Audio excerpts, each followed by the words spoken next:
I mean, geez, let's talk about some serious good stuff. Man. The McCoy thing, obviously, you're either pro McCoy or against McCoy. I mean, I think and he's the a great bottom line guy. is, I don't mind, man. I mean, he got yeah, to he got once to get a some buck, stress always a out. buck. Do I hate that he went to Carolina? Absolutely. You couldn't But have went bottom anywhere line worse. is, I mean, he played on a lot of losing teams we've had and played his heart out. That's all I could say. Is he a legend? No. Is he a Warren Sapp caliber? No. Is he a great player? I'd say pretty much. Yes. Yeah. He was solid for us. He played injured. And then when he wasn't injured, they were serious injuries. So, but as far as the big stories, I mean, golly, give some credit. How about Vernon Hargraves, the guy that's been on the shelf the last several years? You talk about balling out. Holy moly. I mean, that's what it's about. Yeah. I mean, you got Hargraves making that stuff at the end of the I'll tell you right now, as soon as I saw him going to the edge, I went, oh, he's going to get soft. He's going to get soft. This is going in. And all of a sudden, Vernon pours it on and keeps him from even getting the first down. It was amazing. Absolutely amazing. Yeah, that was, man, that I was really pleased watching that game. Like, that was one of the best, like, outcomes for a Thursday night game that I've seen in a long damn time. Well, I can tell you, just like every other Buccaneer fan, with that many seconds left and when they have a minute left, first and goal, I was on my knees, man. Dude, I was praying. I was like, tucking to the shit, door of this the good is man it. upstairs. But RD, man. RD came through. Like, you know what? clutch. But we also scored 2 touchdowns, brother. You know, bottom line is that's huge. You know, when you look at that. That's the difference of the game. TDs against field goals. I mean, that was our issue in the previous years. And we missed a field goal. So, do I see something serious out of that? I hope the heck not. I think the kid's still got a boot of a leg. I think it's funny when the commentator said he has a problem from, I believe, the left hash. Then line him up on the freaking front, baby. Yeah. Get him dead center. Line it up, boys. Come on now. We can work on that. Know? Like, yeah, I think we're going to be fine. I like the defense. I like our kicking game. And like I told you before, guys, wait until this offense gets rolling. Holy moly. Yeah. And I'll tell you right now, watch it for this week. I tell you what, if you got Jameis on your fantasy, you need to get him on there right now because Jameis is going to have a field day. And if you got either one of the tight ends, O.J. Howard or Cam Brate, go with it. I'm telling you right now, man. I'm digging on our running game. Like, it's building. You know what? You don't need a stud running back to get it done. I mean, I'm sorry. I'm watching some of these guys and paying all this sick money.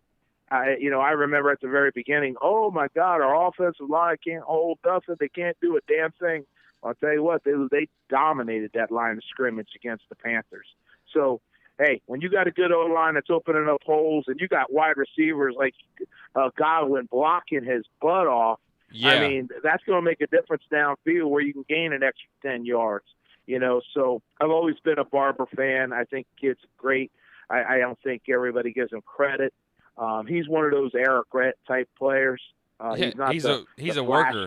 He's a worker, man. Yeah, he's one that's going to grind you. And when it gets into the fourth quarter, he's going to beat you up. So, like I said, getting a lead and holding on to the lead, I think will be solid. So, I'm looking forward to beating the G-Men this Sunday. That's for sure. What are you thinking about all these, man?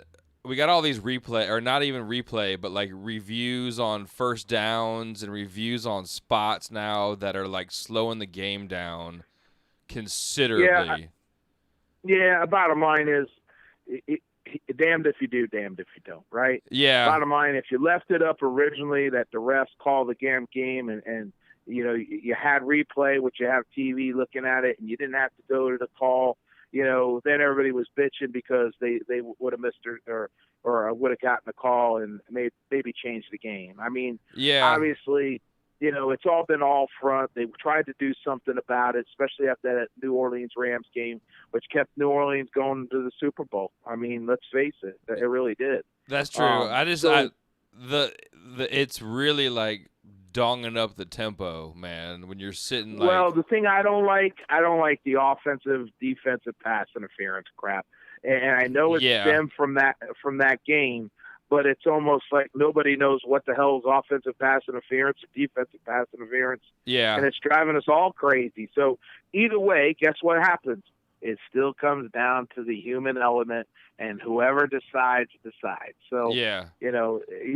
just like everybody, when you go to replay, you're praying that you get the call. It's a 50-50. Yeah, I mean, but like they're even doing it where they're stopping the game to like make sure like on like the like spot of the ball and like all right 4-inch, and like I get it. Spot of the ball, dude. Spot of the ball. I watch games. Shoot, what game are you watching? I watched games on Sunday ball, where they were like. Did you see Thursday? Yeah, that's what I'm saying. Yeah, that's what I'm saying. Like, yeah, that's what. Did you see him fix it? They basically gave it to him because they didn't call the bump. Like. Well, that's crazy. I'm sorry. That was so blatant and obvious. Yeah, I mean, national TV. I mean, come on. A 3-year-old would have noticed that. And you're like, what in the world did I just see? And then you're sitting back, just like coaches probably sit back going, oh, they're going to fix it. They're going to fix it. And then they don't. Yeah, like you're like, what? And then you're like, well, why didn't you throw a red flag? Well, he may have still gotten the first down. That's why he didn't throw the red flag.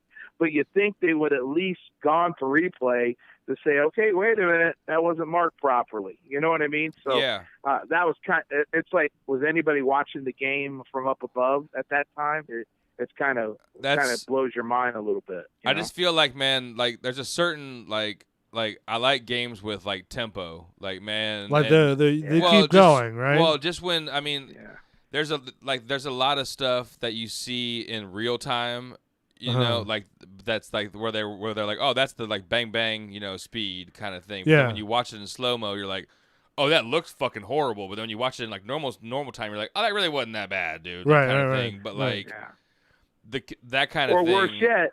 You're 100% right. When you get that scenario, you're like, okay, damned if I do, damned if I don't. Yeah. But my thing is, think about it. You're on a roll. Your offense is flowing, and then all of a sudden you got one of those calls, and it just flattens it out. Yeah, that's what I'm saying. Gives that defense. Now we're gives that defense or that offense time to rest or whatever the situation is. Now we're going to stand around for 5 minutes. Yeah, and that's the bad part of the element that's taken away from the game. Because the whole idea is it's also about, it's a marathon, I mean, these guys, they're going 1,000 miles an hour every play. And, man, if you can keep beating it and beating it and beating it, and you got somebody that can't make a replacement and they can't change it, and you still got them on the field, you can hit them when they're winded, then that's part of the game. That's football, what dude. Makes this game so special. Yeah, absolutely. The game of the fittest, baby. That's what it always is. Yeah, that's. And I'm pretty much on the same boat with that. This. Did you guys see on Facebook where they had Cam Newton? How he was dressed, looking like from Whitney Houston. Did y'all see that? Yeah, from the Bodyguard? Yeah. Oh my God, I was rolling. But the funny part is, there was somebody put one out there where when I was young watching football and then watching football now, and it had Jack Lambert missing his teeth, that phenomenal photo. Big, and then nasty it shows looking Cam Newton, the before and the now. And I hate to say it, it is. It's just like that. But, what's crazy? We talk about how soft the game has gotten, and it has. There's no doubt about it. And I talk to so many retired Buccaneers, retired pros in general, and they just go, the game's gotten soft. And, they did it to protect the quarterbacks. The whole idea was to protect your franchises so we can, launch it 100 times and have, 60-point games and freaking everybody love it and be excited about touchdowns. Well, guess what? It just goes to show you football's football, and it doesn't damn well matter how much you protect them. Because look, you got obviously Drew Brees out, you got Ben out. Yeah. I mean, there's 2 franchises, and you know what? Both of them might be. I hate to tell you, both those injuries may be career ending. Yeah. I'm telling you right now. Yeah. Wow. I'm telling you right now. And there's 2 career endings to 2 Hall of Famers. Yeah. 2 of them. That totally upsets like the whole conferences and everything else. If those guys go, like that's gonna be a couple years. Well, It's gonna be a couple, unless they draft some badass quarterback and that can like come into it. But it's gonna be a year or two of like rebuilding for the Saints, rebuilding for the Steelers. Like now, for some people who didn't watch those two plays, we're talking to Big Nasty on the phone here, the super fan of the Bucs. What happened with those two injuries that he suffered? What happened with the two injuries, you mean as far as Drew Brees? Yeah, He had the elbow injury. Anytime you're getting ligament damage and you're older like that, especially the thumb one, I can tell you right now, when I played ball, I had my thumb ligaments ripped from playing, doing two-hand shiver drill and got caught up in a jersey, and I swear my finger went all the way to my wrist. And let me tell you something. I don't grip the football. I would just grip jerseys, tug and pulls, that kind of deal. Yeah. And I'm telling you, my hand was never the same. Yeah. Never. The strength, and I don't give a crap. You get your wrist grip, you do all that. That is one of Drew Brees' tough game. I mean, dude, his arm strength's okay. It isn't as phenomenal like a lot of these quarterbacks anymore. Yeah, he's just but what he does is he has that wrist touch. And now, when you can't grip that ball, I mean, that's everything to a quarterback. Yeah. Because you can use who was it? Chris Sims was talking about it. He made a lot of sense. He goes, any of the other fingers you can still live with and still manage zipping the ball. Right. But when you don't have that thumb to make sure it's controlled, that's it's tough, dude. Yeah, that is tough. So what do you think? Did he break something? Did he pull something? No, he ripped ligaments. Yeah. Here's the thing. Not only did he rip ligaments, he's going in and having surgically repaired ligaments, and they're talking 6 weeks. Bottom line is that's 6 weeks before you could even touch a football. Yeah, but I bet you that season, man. I bet you they've got the somebody who is the best and the best still in the matter. field. You still got to heal from that. Like you're not going to be able to to screw that and pin that. You're right on. You got to heal, and when you're older. Yeah. Guys, I could tell you, when I was 21, I was a bat out of hell. I'm 52 now. Shoot, I need somebody to help me up off the ground. I'm not trying to take a beating now, dude. Like, it takes long enough to heal just on regular now it's shit. like somebody bows up in front of you, you laugh and you grab a beer. Yeah. There ain't no fighting out of this guy anymore. Yeah, go on, get it, killer. It's just the facts, man. I mean, bottom line, unless it was life-threatening, then it's all on. But bottom line is, I'm not stressing you just ain't doing that anymore, especially when you get older, man. Yeah. It isn't about the maturity. It's about what you can do. Yeah, when they were showing Breeze's hand, man, like when he hit the other guy's hand, like that was bad, but when he came back and then hit his own helmet, like now you're taking bruises to like the top of your hand on top of ligament stuff, like cuz he hit his face mask at full speed going backwards, really? Like right on the top of the hand. Oh, yeah. I've crushed my hand before. That shit hurts like hell. And it's funny because when I played back in the day, you could head slap, so that was part of still in. Yeah. And man, when I was playing, and I'll tell you right now, I mean, you get a nice bruise on your hand from a hand slap. I'm telling you right now, especially on a helmet. That shit hurts the for worst days, thing dude. is when you're making a tackle and you got a crunch. And what I mean by a crunch is you get a helmet. I call it the hand sandwich, the helmet to helmet, and your hands right there. That is the worst, dude.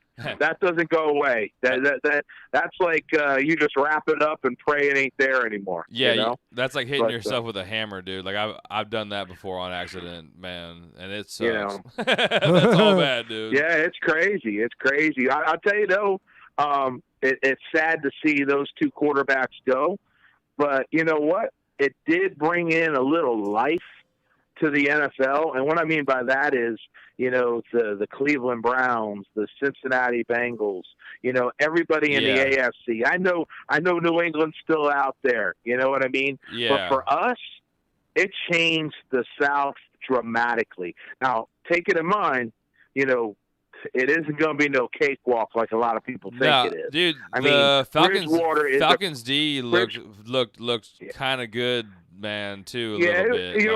50-50. First game, they look like crap. Second game, they look pretty good. Yeah. But you know what? They also went against a depleted offense from the Philadelphia Eagles. Yeah, two of their starting wide receivers were out of the game. Yeah, the Eagles looked horrible. That hurt you. Like, I got a friend who's an Eagles fan, and I'm sure he was, man, just fuming. Like, really, just because they're playing horrible, or wow, they couldn't get anything done, man. And Eagles fans are insane anyway. Like, well, I could tell you, Sean Moore, the guy from the special fan from the Eagles. He's the guy that booed McNabb on the videos. Yeah.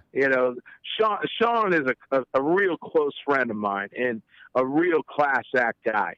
But I could tell you right now, he said, I said, man, you talk about I even texted him during the game. I said, talk about the MASH unit. He goes, are you kidding me? He says, I can't believe it. I mean, offensive line guys, defensive line guys. Everybody was down. I mean, they got depleted. Again, I will say what I said at the very beginning. It's about freaking time the pendulum goes to the other side. Yeah. Because that's what killed us for so many years. Lack of depth and our main guys going down. Well, let's keep our fingers crossed nobody goes down. And I'm telling you, Coach has got these guys believing. Plus, it ain't no sitting back, slow death defense anymore. It's like, no, I'm going to attack you until you stop me. And I love it. I love it. Defense is back in Tampa Bay, baby. Yeah. Yeah, man, I felt really good about our game. And then, like I said, watching ball on Sunday, knowing we had that win, and it just it made Sunday a lot nicer, man, to be honest with you. Were you more relaxed? Well, you're watching everybody else lose. Like, all right, cool. Yeah. Like, we're just doing better. Like, man, there you go. Like one one really good game can just change a whole lot of shit, basically. That's true. Well, I can tell you this. There's a big startup with everybody doing Red Rage 8, Red Tide movement. And what that means is everybody needs to wear red. I don't care if it's a red T-shirt. I don't care if it's a red jersey, red socks, red pants. I'm going fully red. I'm going to look like a cherry, for God's sake. Yeah. So bottom line is, wear that red. Let's be seen. Bring those red towels out of the closet that we haven't been using forever. And, man, let's pack Rage 8. Please, 12th man. Yeah. Pack Rage 8. There's so many more cheap seats left. Just get there. Attend. I promise you, you're going to see an awesome game. I guarantee you. I guarantee you an awesome game. But bottom line, come out, support this team, because they're in the right direction. Because if you don't, you may be kicking yourself in the tail later on when we got a winning record and then you can't find it. Yeah, you can't get tickets for anything under $300. That'd be rad. Well, that'd be rad, man.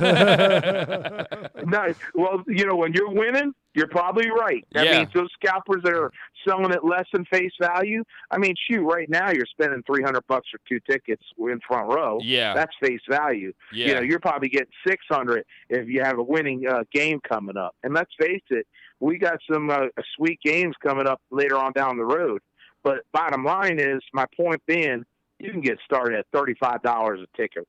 So there's no excuse, dude. not to get there. Yeah, and you don't even have to sit in that seat. You don't even have to go to that nosebleed. You can go down to the concourse, like where the Tim McGraw concert was, and watch the game from lower level if you had to. There's plenty of places in the stadium to get out of the heat if you're like, man, this is too hot right now, or you just want some shade. Yeah, you can go over to. You can also go to the pirate ship. But here, let's talk about that. It's a 4:00 game. Let me tell you something. When it got to 5 o'clock.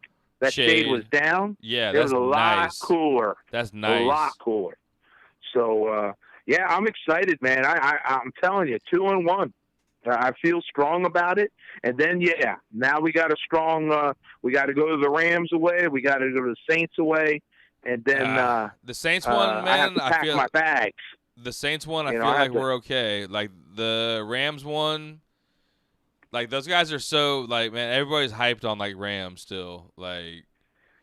It's, you know what? It all comes down to hypothetical. Yeah. You know what? If we lived what we saw the first game of the season, we all thought we're going to lose every game.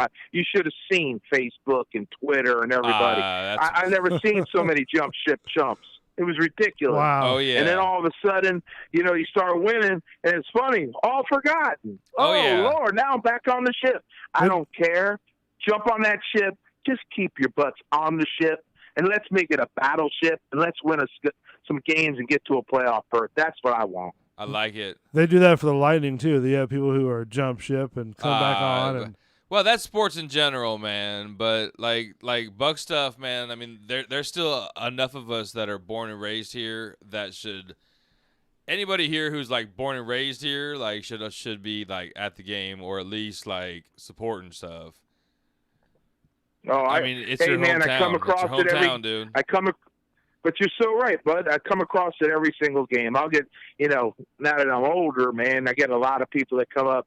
Man, you don't understand. You made me a fan. I'm like, how did I make you a fan? The Bucs made you a fan. And they go, no, I met you when I was 8 years old. And here you're talking to a 28-year-old man. And that's and you're totally going, cool. holy like, crap, yeah. Thanks, I feel old, but it dick. happens a lot, guys. It happens a lot. And you know what? I appreciate it. I love it to death. And I'll do this till I can't do it. But bottom line is, just love your team forever. I always say to everybody, every hashtag, Bucks for life.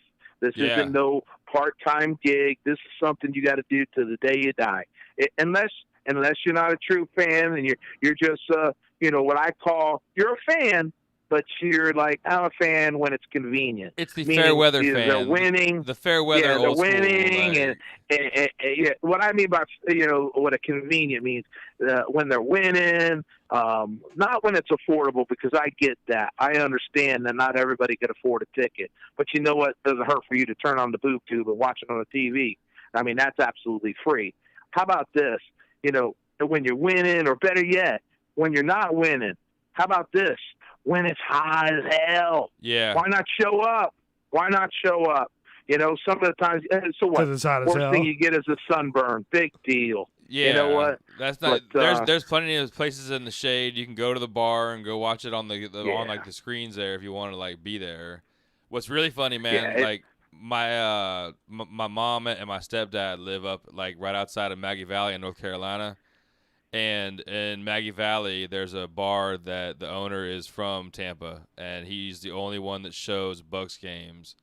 And my stepdad, like every Sunday, dude, goes over to Maggie Valley and like goes and watches games like at this little bar and in the mountains there. Think of the relationship your dad has with all those Buck fans in that little bar. Well, that's dude. Everybody's like from Tampa. Where's Maggie Valley? Is that in Pennsylvania? That's North Carolina, man. Okay, you know what? I got to drive up. All right, listen to me. I got to drive up to Canton next year. We pop into North Carolina. I'm going to pop into that Maggie Valley bar. I will send you a link to it, man. I will send you a link. Hey. Like, I will totally send you a link because they would shit and there. And I better damn well get a free beer, damn it. Dude, you're going to get, that's North Carolina. You're going to get a lot more than free beer. You're going to have moonshine and, man. Oh, now you're talking. Now you're really talking. That's my kind of spirits. I like that. But, I can tell you guys, as you could tell, really that game, Buck Nation needed that game. I wanted that game more for the fans out there that, let's face it, they got a right to gripe. We haven't been winning. We haven't seen a playoff berth in forever. And you know what? To get that little bit of positivity back out there, which I always believe in being positive because negative ain't going to help nothing. But bottom line is that little bit of positivity, and you know what? It was like a shot in the arm for everybody. And I will be literally shocked if I don't see Ray J. At least more attendees than I saw in the home opener, and that was with Tim McGraw. No, we need to see, man, at least like three-quarter, like locked in where there's no seat. You know you're going to have the blue out there. You know you're going to have the G-men out there. Let's face it. Yankees. They get cold as hell up there, up north in Jersey. I mean, we got a lot of transplants here though, sunshine, too, man. So. We got a lot of transplants here, unfortunately. Not unfortunately. Yeah, but But come out, support them, man, because I tell you what, you know how they used to say it's a new day in Tampa Bay. I tell you what, it's a new season. Saying that the D is back, baby. The D is back. I'm excited for it. Everybody wants to talk about what's going to happen next year. I love what Coach says, game to game. Let's see what we do. Not Sunday. Let's see what we do tomorrow, the next day, the next day after that. Day by day, make yourself better. Day by day, make the corrections. And I'll tell you what, this team is feeding into it. And I'm excited because, let's face it, you can't say they didn't get down. Yeah, They got down in games. They come back in games. I mean, there's fight. I love it. That was just a good, like, I feel like, man, if NFL football was like college football, we would have went up in the rankings just from that game right there, just from like how we played. Like, man, we would have went up. Hey, did you guys?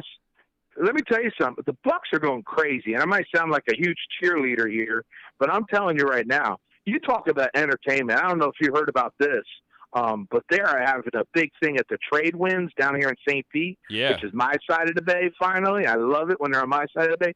I guess Friday they're having like a Kenny Chesney tribute band out there on the beach and stage, and having that on Friday night, and on Saturday night I guess they got who the hell achy breaky guy, what is his name? Billy Ray Cyrus. Billy Ray? Yeah, Billy Ray Cyrus is going to be performing. Billy Ray Cyrus. So, yeah, he's going to be performing on Saturday night, and some other band. But the point is let's face it, does this not sound good? Toes in the sand, ass in a dang little freaking chair, having a nice little pina colada, smoking a big old fat stogie, and listening to some country music. I'm in. I'm there. There's a lot worse places I can think of, man. But don't you dare ask me to wear makeup, because it ain't happening. That don't happen till wartime. No way, Sunday. man. I'm all right. I'm not on the clock right now, man. There's gonna be no makeup. I'm there to hang out, like. But yeah, that's gonna be a blast, man. I'm thinking about taking the old Harley out. Haven't taken it out in months, and me and the wife driving out there and just chilling, man. Man, it'll be a good time. It's almost getting towards riding season, man. Like, oh yeah, it's still a little bit hot, but I'm ready. Like, I'm ready. Well, if you're taking it like from me, where it's just the beach run anyway, it's not so bad with this heat. It's when it's blistering, where it's like, nah, I'll pass. That's crazy. Like the first red light, like you're done. Like, man, that's it. Like. I'll tell you right now, man, there's nothing like a Harley ride, boy, because when you go for at least an hour, you come back, your body's tingling, you're ready to go to sleep, man. Oh, it's like, man. That thing will just vibrate the hell out of you. I don't know if you have a Harley, but there's just a difference between that and a rice rocket, man. It's heaven. I actually have both, man, and I rode the Sportster last Wednesday night over there to bike night, and it's a Sportster, but it shouldn't be street legal. And you ride that thing, and it's like a dinosaur compared to my R1, and I love it. Like, yeah, me too. There's nothing like it, man. You can't even explain it. I mean, and it's a totally different ride too. You better know what the hell you're doing on a Harley. Yeah, it isn't just the same motorcycle. It's not even close. It doesn't stop real well. Like, it doesn't handle real well. Like, man. Yeah, and so you better gotta work. And you better be looking where you're turning. Yeah. Like my R1, I just turn my head and it falls over on itself, and you're like, all right, there I go. Like the Harley, you got to work a little more. Like, I definitely get home and I'm like, whoo, like I did something. Like, hey, Bull. Yes, sir. Hey, Bull. Have you even watched the freaking game yet? Oh, here it comes. I'm calling you out, Bull. Do it, dude. Have you even watched the game yet? Hell no, I haven't. Okay, be honest to the audience right now. Last Sunday, sad, Sunday, I watched about 10 minutes of it. It wasn't even on Sunday. Okay, what quarter? What quarter? It was like, I think, 15 minutes to the end of the second half. I'm calling. Or the first half. Okay. The first half. Okay. And then you went to bed. Yeah. Oh my God. Hey, Bull, you're like Charlie Belcher, man. I even told Charlie, goes, he tweets out, there's nothing like waking up and seeing that your Bucs won. I said, hell yeah, there is. Keep your butt up and call in sick the next day. I got you. That's what they made Red Bull for, man. Get up and go to work, dude. Like, that's what I had to do. You, man. That's what I did. Oh, I loved it, man. I'll tell you what. But the problem is when you get an exciting game like that, you can't go to bed until 2 hours later. That's the problem. But, no, I'm super excited, super stoked. I think we're going to do awesome. I just, pray, keep going, that we don't have any injuries. But watch out for our tight ends, because I've had both of those tight ends on my fantasy, and I've gotten 0 points from both of them these last 2 weeks. you know those guys are due. They're totally Whether yeah. it's Howard or Cam, you know they're due. I'm just having a dilemma. Who do I go with, Howard or Cam? Yeah, that's a tough Anybody? man. I like the man. Howard's getting warmed up. I feel like for a whole season of like kicking ass. But like, I mean, both of them. But I'm gonna go with Howard, man. Just Yeah. See, you're thinking the same my way. You're thinking, oh, the potential's there. yeah. Now, I'm also thinking, man, Cam is J-Boo's go-to. So you're thinking, oh my God, which one do I go with? You know? Yeah, that's So I would run the reg. I would run Cam until he gets tired through however many downs, and then all right, Howard, right. come in, get your reps, get your game speed, like. I mean, we're struggling in the red zone, fellas. So that's why I'm bringing that up. I'm just thinking, yeah, man, like we can get Cam cranking in there, and a couple 50-50 balls to Mike Evans. I mean, let's face it, Chris Godwin, what did he do? Has the highest performance level at every wide receiver in the league last week. Yeah, impressive. I mean, that's pretty damn cool. Impressive, yeah. Yeah, very impressive. Especially when Coach said expect special things out of this kid this year. It just goes to show you finally got a coaching staff that is putting everybody to play and making everybody work. And guess what they can do? They see talent. Yeah. I mean, the Shaq attack. This guy was a cast-off at Denver. Who the heck saw that? They can see potential and actually utilize man. It doesn't have to be a $1 million guy. It can be a dude that just didn't work somewhere else, but you weren't in the right scheme, and all of a sudden now you blossom. And I got to be honest, I watched Shaq Attack's interview today, and it fired me up big time. And just seeing his enthusiasm and his excitement. He isn't just speaking for himself. He's speaking for every player on that defense. I mean, he's like... It's the whole team in that, man. Yeah, you know what it is? This sounds so crazy. I call it the Mutt Squad. And what I mean by the Mutt Squad is, we may not be the prettiest. We're not that, that freaking French poodle that's all groomed. No, we're that grungy dog that's loyal and that will fight to the end. I think that's what we got. We got a bunch of mutts, man. And I'm telling you right now, you put a mutts in a good scheme and they fight together, that's a hard dog to beat, buddy. Yeah. And I'm pretty excited about RD, but yeah, you don't have to be a bunch of stars. Squad. That's my new nickname for him, the Mutt Squad. You don't have to be a bunch of stars just to be a gang, dude. And as long as you're a gang, that's hard to beat, man. Mm-hmm. Everybody's on the same page. I'm excited, fellas. And Bo? Sir. Bo. Yes, sir. If we're going to be doing this radio show, every Tuesday, you got to at least watch a half of football. I'm gonna make him watch the replay, man. If he doesn't watch the actual game because he's got whatever shenanigans excuse he's got, I'm gonna send him the replay and make him watch at least a proper. I'm asking 2 lousy quarters. That's all I want. That's all I want. And I want you to tell me next week, out of those 2 quarters, what you like. Yeah. I feel like I'm in school again. I'm calling you out. Yeah. Bro, I'm calling you out, bro. It's homework, buddy. Bro. It's homework, buddy. All right, listen. We've gone through this many, many times. I don't understand football. No, I understand football. I just don't. I don't get into it like you guys do, but I'm trying. I'm watching a couple. You know what you're gonna do? I guarantee you, this is what you're going to do. You're going to go on that dang site that Chris Berman and Jackson is on, the old guys coming back, and you're going to watch the highlights. You go, oh, my God, Nasty, did you see that 80-yard bomb? The same one I've been watching on ESPN for 2 days straight on the stream. Exactly. And then he's going to come back and he's going to say, "Circle wagons" or something. You're going to be like, what the hell? Dude. I love it, man. I love it. Hey, man, it's been great tonight, man. I'm looking forward to talking to you guys next Tuesday. Are we still on for Tuesdays? Yeah. Absolutely, yeah, my game friend. on, man. All right, man. You guys have a great night. This old man's got to go to bed. You guys be good and go Bucs, and let's get nasty. Thank you, my friend, man. Talk to you next week, buddy. Big Nasty on the phone. Be good, Thank guys. you. All right, buddy. See you. Bye-bye.